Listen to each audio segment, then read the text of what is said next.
basic types.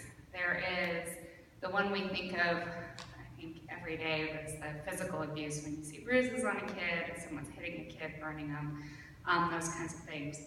There is neglect, which is, and physical abuse is much easier to see, although we know children. Children are very destructive to themselves. They get in accidents a lot. So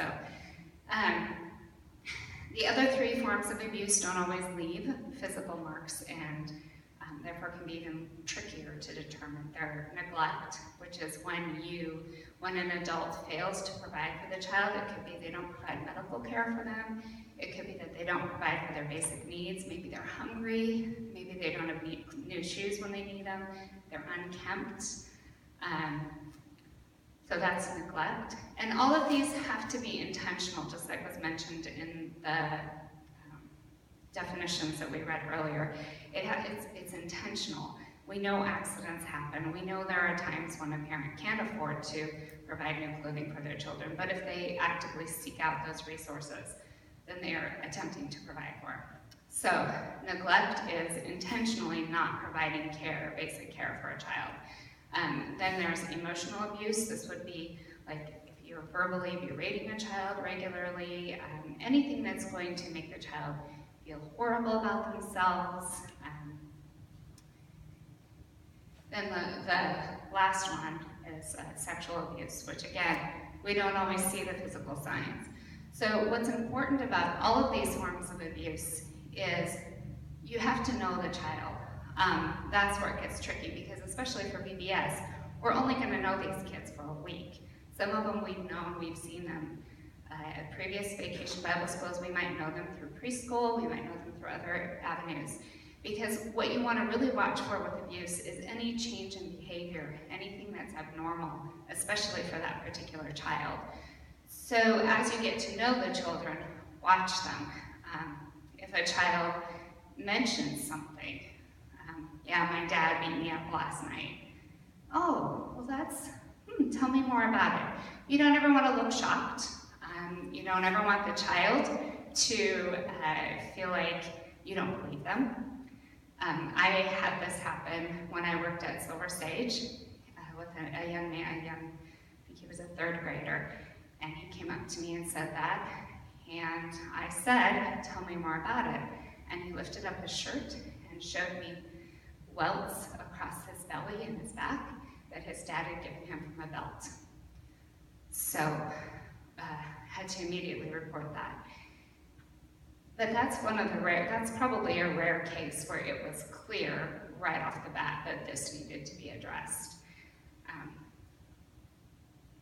Okay. So I can tell you another funny story where I got a call from the school counselor. She said, Malcolm is here with me because he told his student teacher that he had a bad weekend because his dad beat him up. Well, he and his dad had been wrestling, and his dad won every time. So in that case, it was not abuse.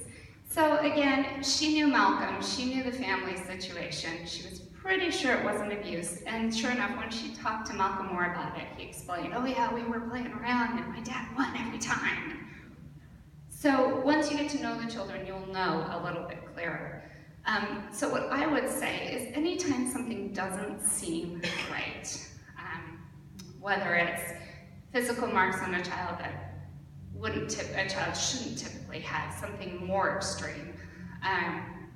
If a child doesn't act like a typical child, if they use language that most 8-year-olds don't use, if they know things, especially when we're talking about sexual abuse, if they know things that a child of that age should not know, those are definitely red flags. I have had to report child abuse 4 times. Only one of those was for that physical abuse. The other 3 times have been for neglect. And what you need to keep in mind is Idaho law requires that if you observe or believe there is abuse of any kind, you need to report it within 24 hours. And I think that takes some of the burden off of us. In all 3 cases, the other 3 cases were all for neglect. And I just kept thinking, I'm not sure. But once you call, they're very reassuring, and it's their job to investigate and determine if it truly is abuse. So I would say, go ahead and call. It'll ease your mind, it'll protect the child, and it'll protect you as well.